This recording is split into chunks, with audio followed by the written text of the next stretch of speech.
나는 얼마짜리 사람인가? 당신은 돈으로부터 얼마나 자유로운가? 진정한 자유를 누리기 위해선 돈으로부터 자유로워야 한다. 여기에는 두 가지 방법이 있다. 필요한 만큼의 돈을 벌든가, 돈이 없어도 행복할 수 있다는 철학으로 무장하든가. 돈으로부터 자유로워지는 첫 번째 방법은 필요한 만큼 돈을 버는 것이다. 그러려면 우선 얼마의 돈이 필요한지부터 정확하게 계산해야 한다. 난 요즘 1만 원만 있으면 너무 행복하다. 오전 7시에 도서관에서 밤 11시에 집에 돌아갈 때까지 밥을 2번 먹는데 8,000원, 커피 한 잔 마시는데 1,500원을 쓴다. 난 아마 남은 생의 대부분을 이런 식으로 보낼 것 같다. 99세까지 계산해봐도 돈이 그렇게 많이 필요하지 않다. 심지어 이미 그만큼의 돈은 있다. 그리고 난 책을 계속 읽고 쓸 것이다. 현재 가장 좋아하는 일이니까. 여기서도 충분한 수입이 생긴다. 책을 출간하면 일단 인세가 들어오고 책과 관련된 강연료 수입이 생긴다. 또 소상공인, 매출, 장사, 마케팅 같은 키워드를 필요로 하는 곳에서 내 이야기를 듣고 싶어 한다. 부수적인 강연료나 출연료 수입이 생긴다는 말이다. 돈으로부터 자유로워지면 하기 싫은 일은 하지 않아도 되는 진정한 자유가 찾아온다. 그렇다고 모두 책만 읽으라는 얘기가 아니다.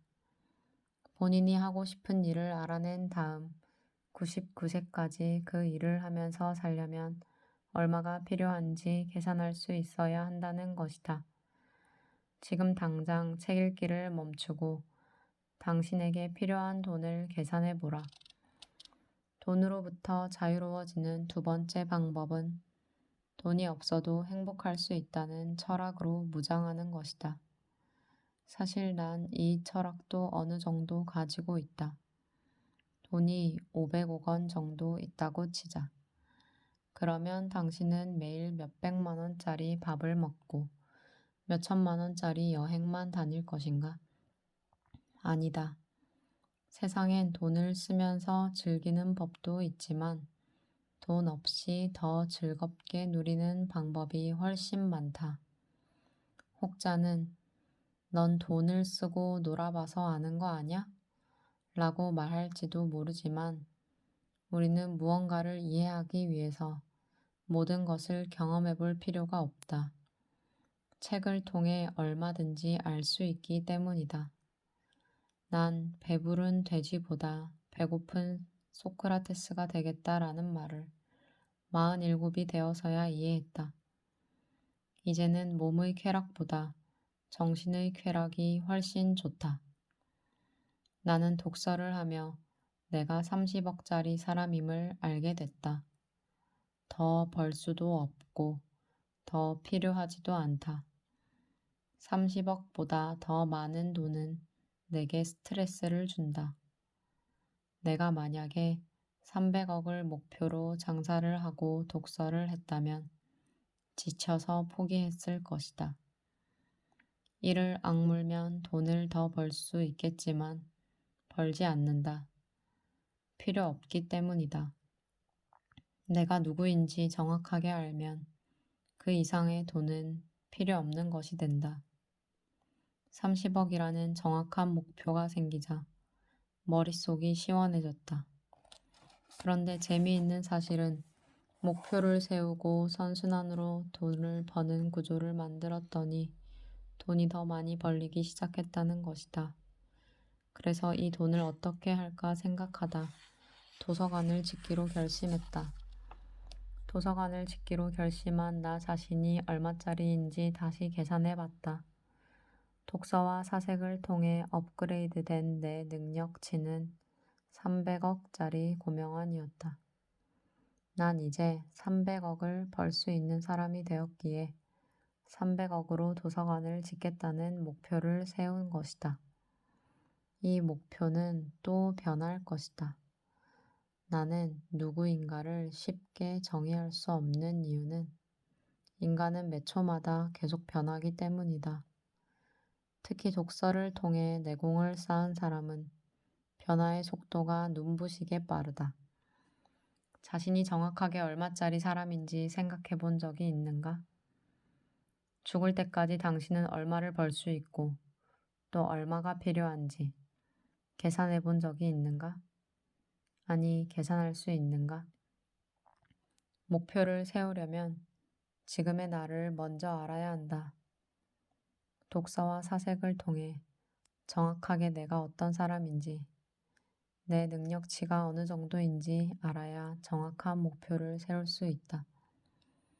그래야 지치지 않고 목표를 이룰 수 있다. 목표만 정확하면 성취하는 길은 쉽다. 내가 할 수 있는 만큼만 하면 되니까. 실패하는 이유는 내 능력치보다 목표를 크게 잡기 때문이다. 그건 목표가 아니라 꿈이고 희망이고 환상이다. 필요한 만큼만 벌면 된다.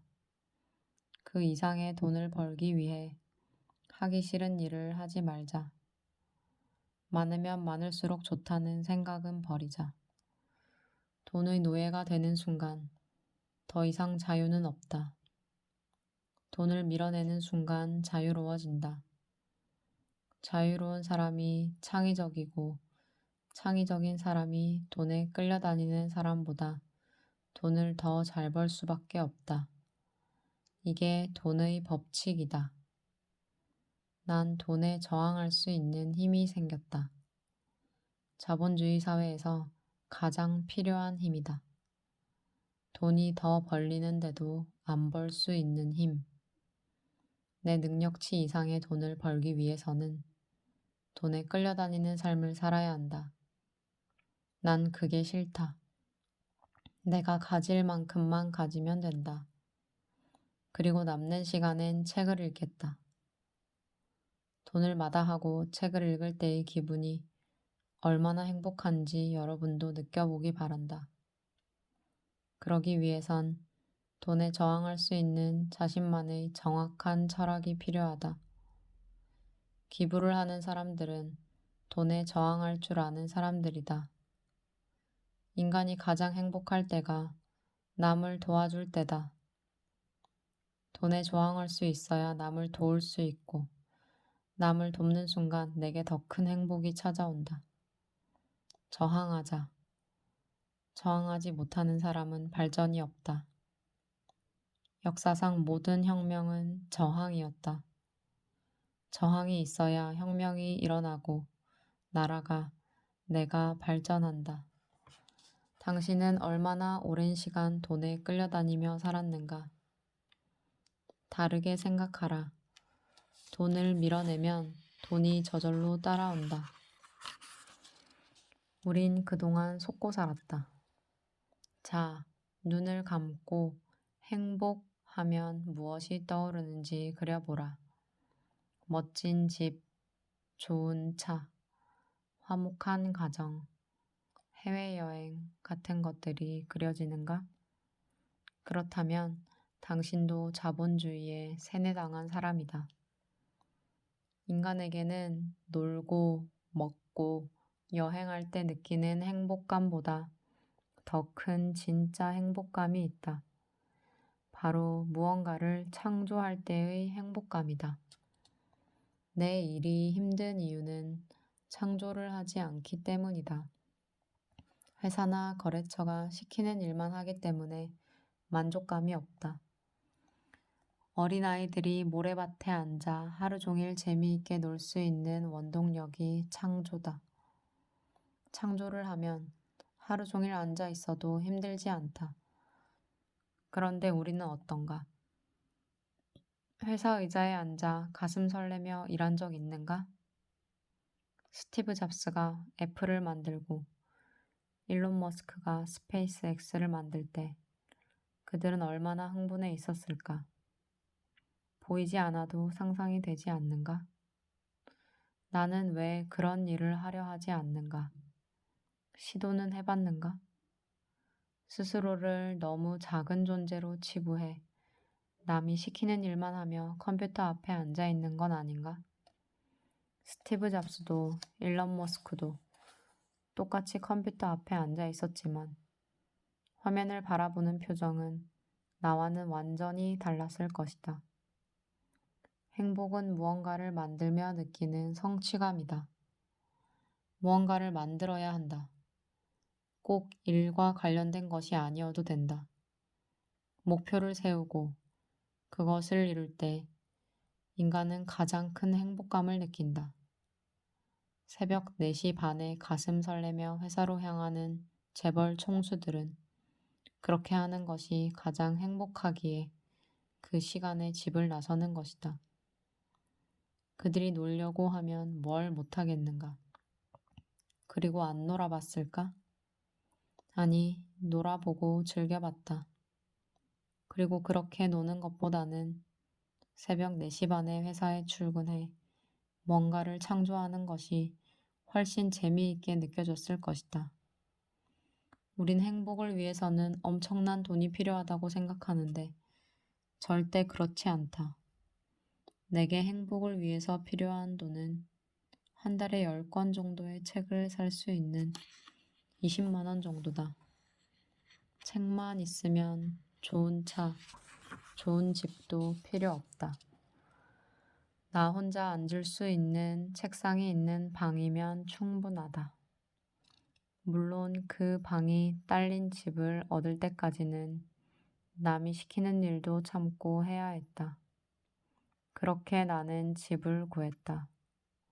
그래서 이젠 남이 시키는 일은 안 한다. 그게 내 행복의 비결이다.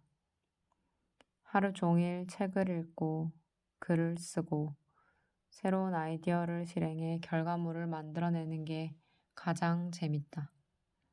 자, 이제 당신이 만들어낼 수 있는 창조물은 뭐가 있는지 찾아보자. 눈에 보이는 물건도 좋고, 보이지 않는 철학, 생각이어도 좋다. 하루에 하나씩은 만들자. 그런 의미로 나는 매일 글을 쓰고 있다. 내 글의 가치를 떠나서 세상에 없는 한 줄을 만들어냈다는 쾌감이 행복이다. 이런 행복감이 들면 글을 계속 쓰게 되고 그 중에서 사람들을 감동시키는 글도 나온다. 그럼 나는 더 행복해진다. 당신은 무엇을 만들 수 있는가? 모르겠다면 계속 책을 읽어라. 책의 가장 좋은 점은 스스로에게 좋은 질문을 던지게 해준다는 것이다.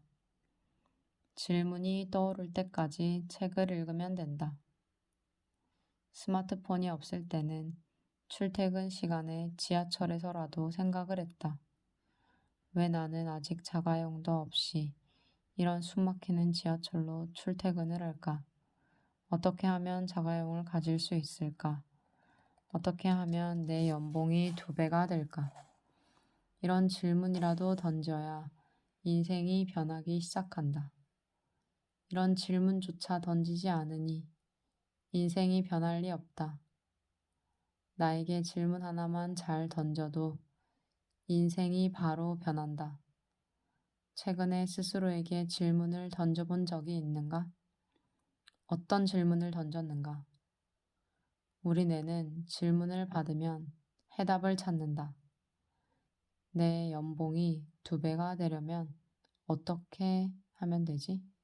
라고 하루에 100번씩 물어보면 뇌는 결국 답을 찾아낸다. 아이디어는 그렇게 탄생한다. 절박하게 내 가족을 당장 먹여 살려야 하는데 어떻게 해야 하지? 시궁창에 갇혀 사는 우리 가족을 내가 일으켜 세우려면 어떻게 해야 하지? 라고 계속 물어보면 결국 우리의 뇌는 답을 찾는다. 그렇게 태어난 아이디어들이 수천억짜리 회사가 되고 세계인이 사랑하는 제품이 된다.